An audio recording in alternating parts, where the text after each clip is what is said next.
And I think it's working. Testing, testing. What are you doing? Had my tongue out. Well, let's do some Kiss, right?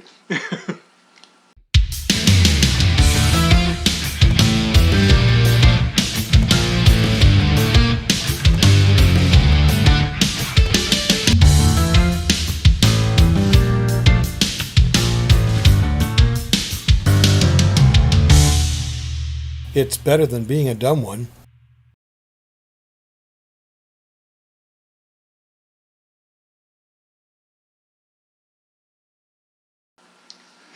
No, we're not going to do some Kiss today. It's Happy Beethoven's birthday celebration.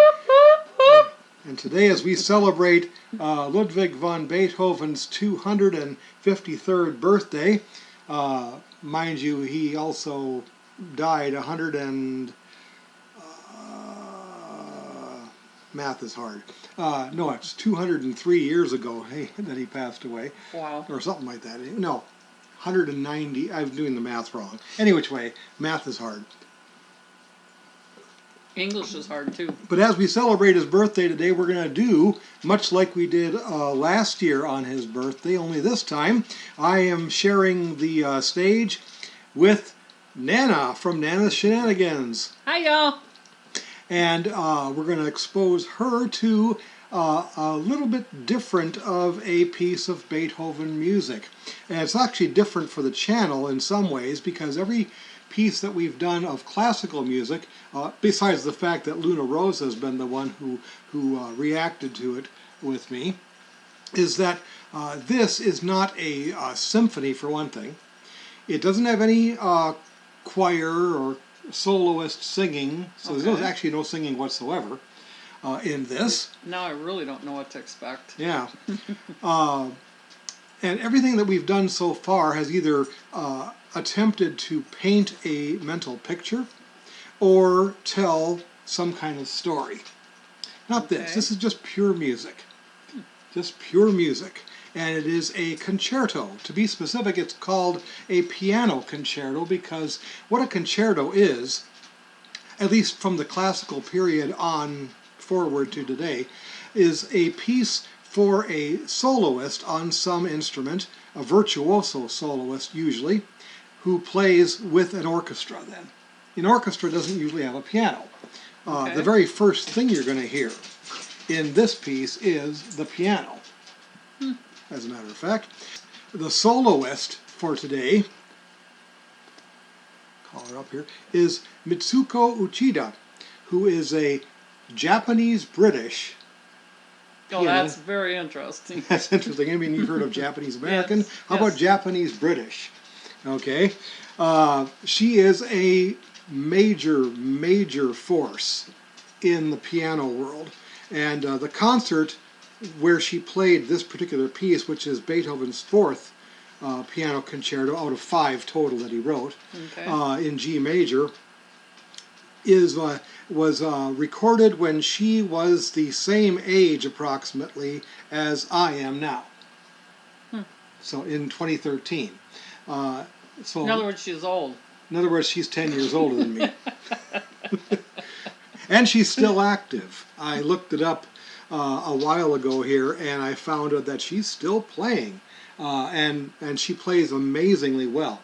The whole point of a concerto is to showcase the pianist or the violinist or the flutist, or name an instrument. There's a concerto written for it by somebody or other, accompanied by orchestra. And Beethoven wrote, like I said, 5 piano concertos.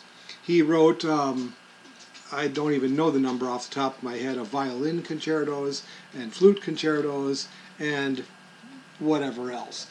He wasn't as prolific with any of those genres as, say, Mozart or Haydn or others of the classical genre.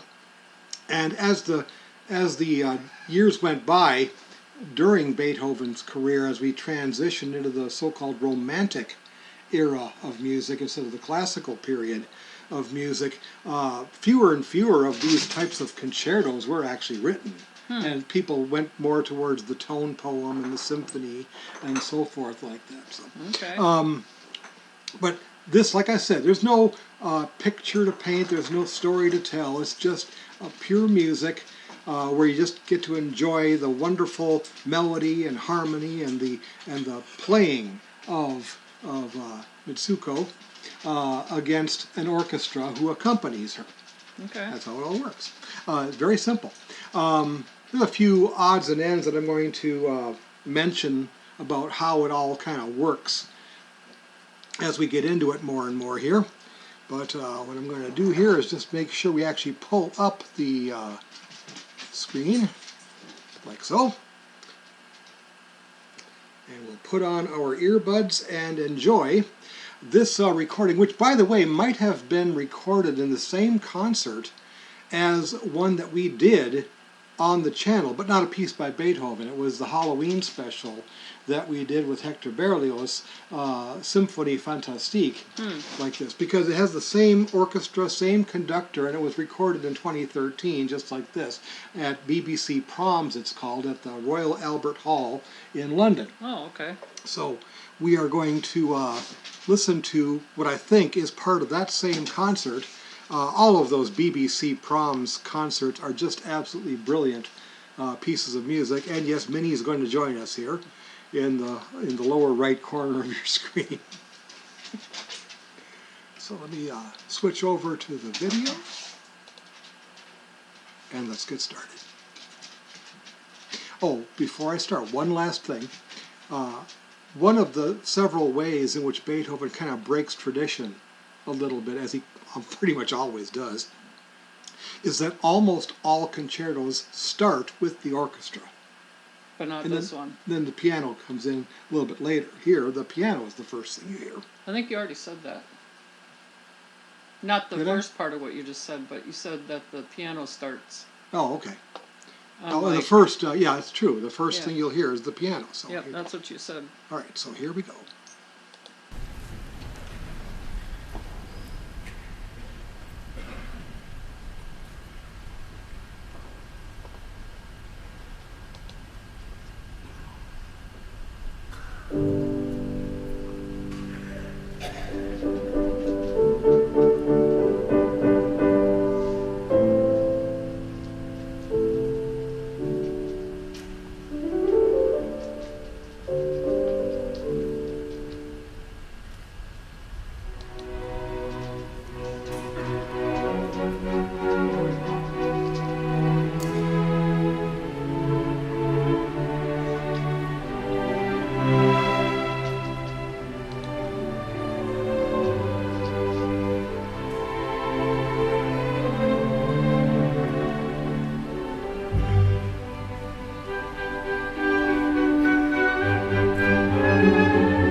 One of the things he does keep with tradition is that he does what's called he composed it in sonata form. This first movement of three, it's the longest movement also. You start with introducing a couple of musical ideas. This is the second one that just started there. Okay. And then after the two musical ideas are played by the orchestra and or piano, then you start playing around with the different melodies and seeing how many variations, if you will. It's not exactly a theme with variations, but you get the idea that it's going to go back and forth between these same two melodies that you just heard almost over and over again. Okay.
Oh yeah.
One of the things that a composer like Beethoven does is key changes. He's in a completely different key now. He's in A major instead of G major. But along the way, he made 2 other key changes already in between. So it's just Wow. amazing, amazing stuff. Even though you've seen a lot of stuff that is very virtuosic, Yeah. this is actually considered by pianists to be the easiest of Beethoven's 5 piano concertos to play. And I've played a part of this, but I played, not with an orchestra either, but I played part of it just for practice's sake when I was in college, part of the easy part. Was it easy?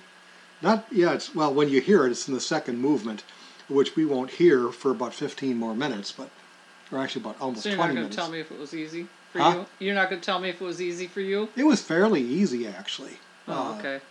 The part that I played, anyway. I thought you were going to say the easy part, or easy to play, and it's not. Oh, You know what I yeah. mean? But the easy part is actually fairly easy to play. Okay.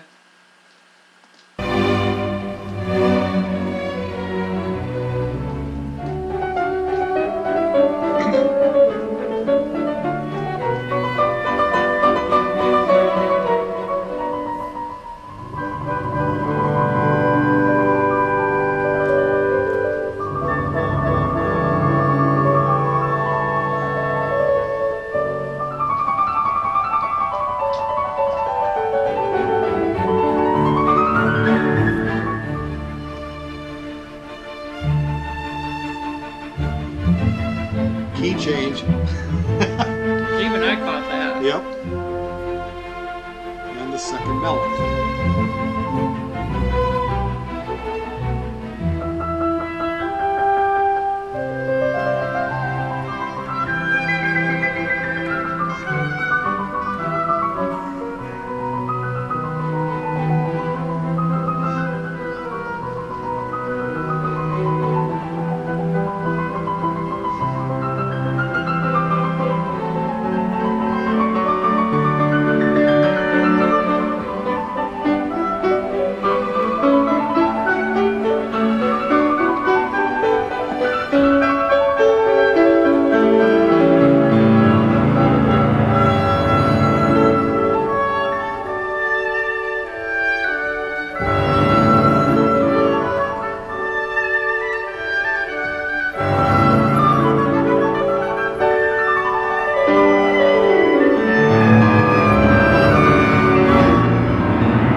There we go. A little bit ago, I've never seen it done. She was holding her finger up at the top of the key while she was playing. What was she doing? She was holding that note while she was playing notes that went around it. So that note was making noise while she was doing the others? Mm-hmm. I've never seen that before. Oh, it's an interesting technique. Here, we'll go back a few seconds. Perhaps we'll see it again.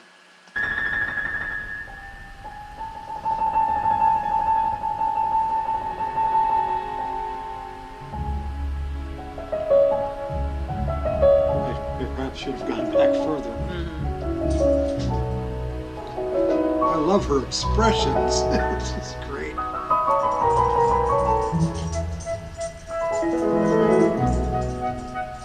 She is very expressive. Yes.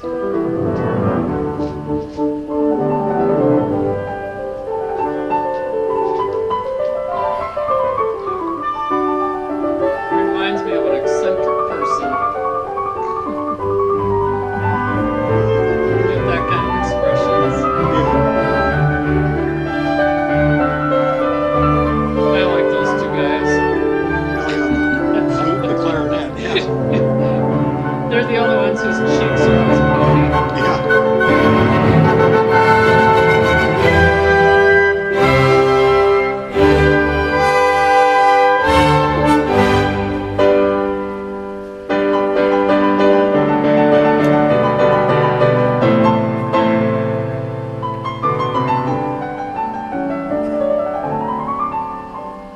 Have we heard the easy part yet? Oh, no. Oh, okay. That would be easy. Relatively, yeah. Well, maybe not right now because you're rusty, but Yeah.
get into this next part here.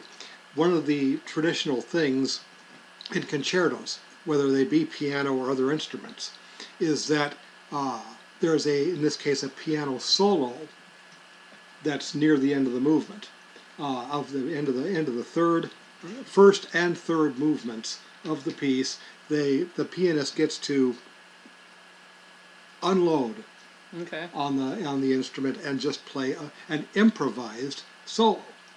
So now, whatever they want to. Pretty much. They're obviously advised to stick with a theme that goes along with the rest of the movement, and they're also have to end it a certain way. So he didn't actually write anything in at that point? No, it's coming up yet. That part was still written. No, I'm saying what you're talking about now. He just wrote improvise or whatever. Right. Improvise for X number of minutes, or if you want to, and end it a certain way. Okay. Now, the premiere of this concert was actually done with Ludwig von Beethoven himself at the piano. And over the years, actually centuries now, there have been many instances of people playing the solo that very much matches what he did. Really? Like that. Cool. And people have been adding some things to it. In this case, Miss Uchida does it. She starts very much the same way as what everybody else seems to do, and ends it the same way, obviously. But I have a feeling she goes her own way. She goes her own way in the middle of it. I can just tell. Yeah, and the solo that she'll do later on in the third movement, about 20 minutes from now, is one that's not improvised, however. Okay. I mean, it has a little bit of improv in it, if you will, but mostly Beethoven wrote it. Okay. So that people would play it a certain way. And of course, you do always have to end it with a cue that the conductor can pick up, and then the orchestra can come back in.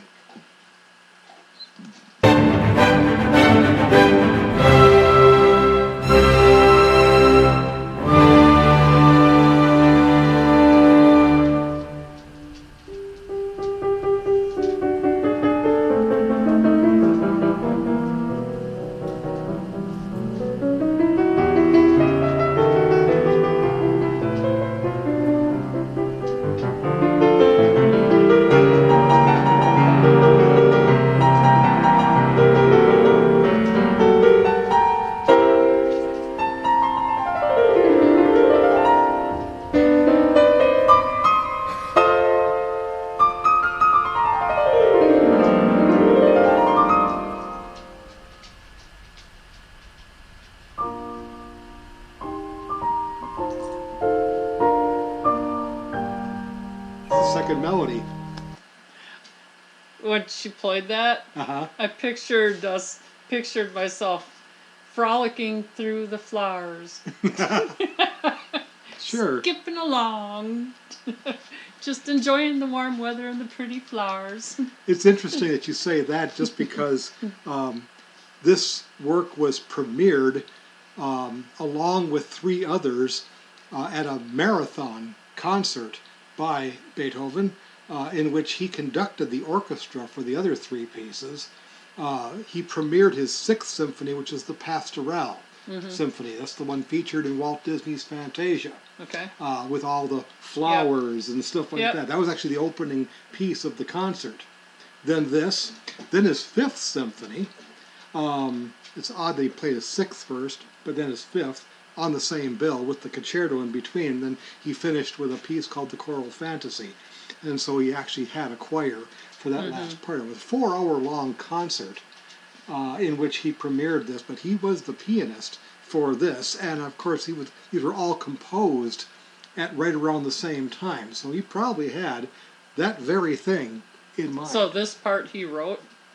That no. she just played, or did she come up with that? She came up with that put it in here. But if you remember, there were several places already in the first movement here. Yeah, but I mean, it like really came out with the piano just now. Yep. Yeah, that's what a good improviser will do, is will still just build further on the themes that have already been played.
had to try to do what she's doing, not knowing how to play piano, my fingers would fly off my hands, or they'd get all tangled. Yes.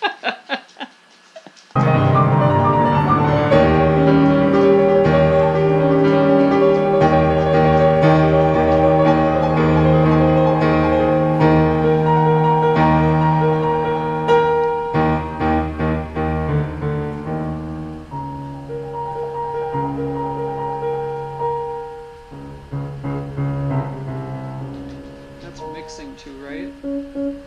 That's kind of like kind of like she's mixing too. Two melodies. It sounds like it to me.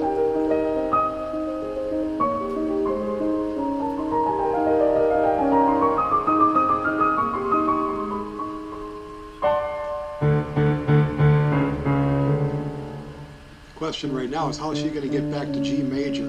She's way off in the distance here.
The cue.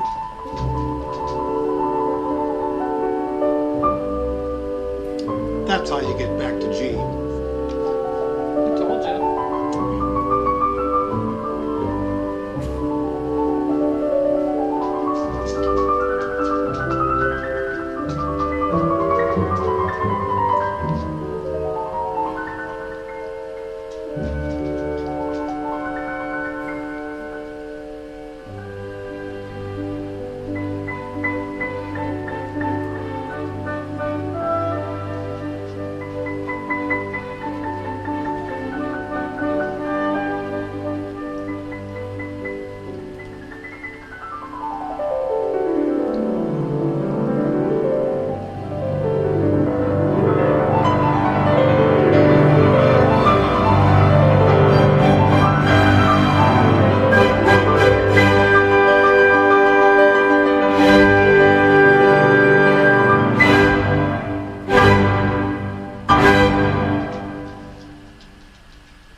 As that first movement then ends, we'll go to camcorder just for a second here.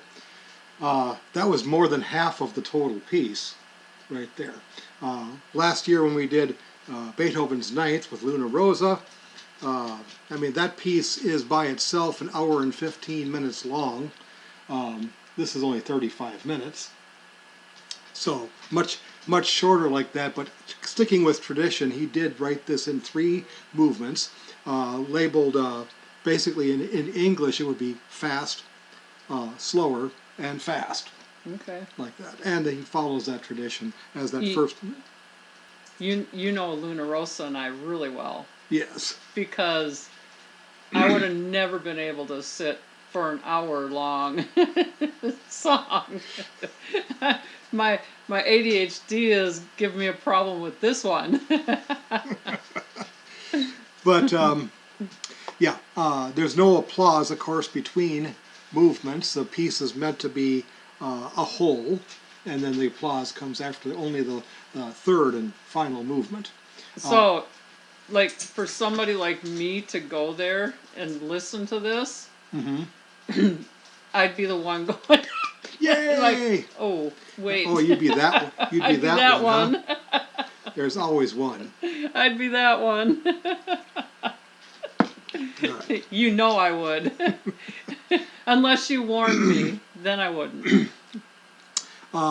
One last note about the improvised sections of this, of which you've now heard the one only part that is improvised, is that I've got this piece of music on 2 different vinyls and a CD. And if you listen, the improvise is different on all of them. And it's different on every one. That's interesting. There's portions of each one that are the same. Yeah. But it is a little bit different each time. Yeah. Of course, the whole piece is a little bit different each time, just because of tempo and stuff. That's the whole point of it, though. Yeah. The improvise, that each person has the free will to do what they want. Yeah, exactly. Let's get back. It would be weird if you had 2 people doing the exact same thing. It's true. True. Exact, and I'm talking exact. Mm-hmm. That would be something to see. That would be interesting. Well, I mean, it's possible, I guess, because they could be copying somebody else. But even the imitation is never exact. True.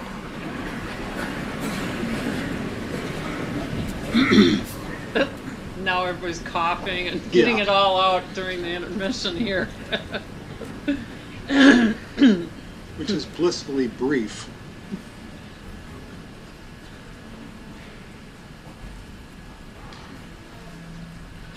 Oh, and there's no intermission between the second movement here and the third.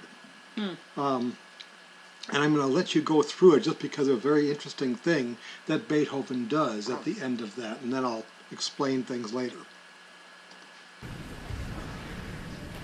This is the shortest of the 3.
This, by the way, is as close as you're going to get to the easy part. Oh, okay. This is part of what I learned how to play. It's just chords and stuff. It's very easy. I'll try and pay attention, but it might be difficult. I see that. Have you ever introduced her? I don't think I have. This is Daisy. Crazy Daisy, we call her. Crazy Daisy. We sometimes call her some other things that we're not supposed to say on the channel. I do. You anyway. do. The dog with the worst case of canine ADHD I've ever seen. Stop.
So beautiful.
Now listen to what he does.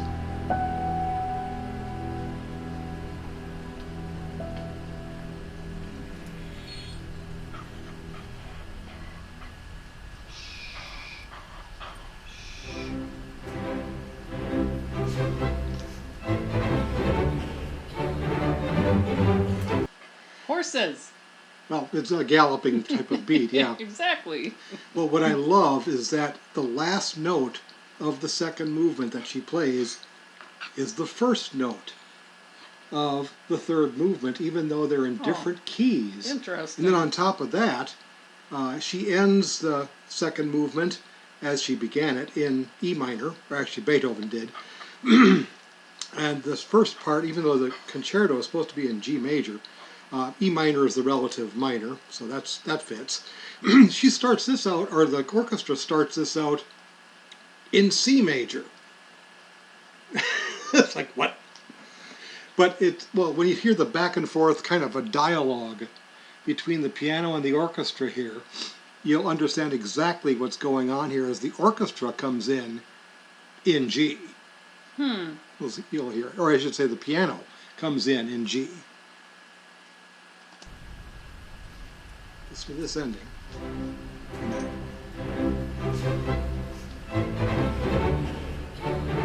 C major. Now, G.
That's Luna Rose's favorite thing, the pizzicato where they actually pluck the string instead of draw the bow across Yeah, I like it. that too.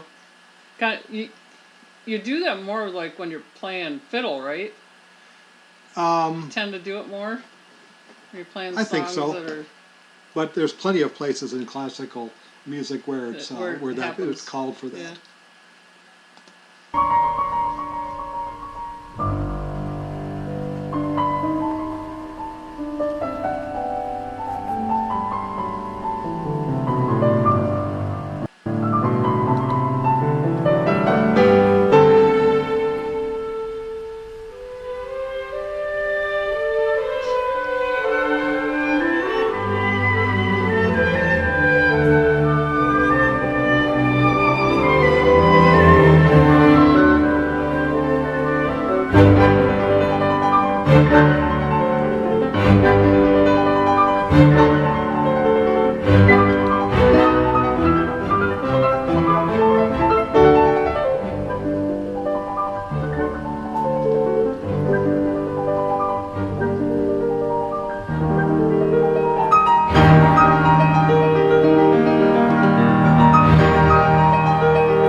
ho.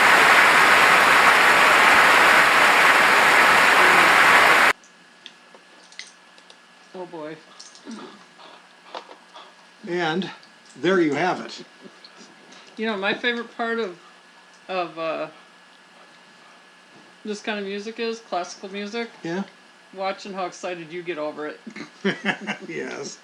I mean, I do love this music. I love Beethoven and Mahler. I'm partial in particular to the Romantic era of composers, but I also like Mozart and Haydn Yep. and of course going back earlier than that to Bach and Handel.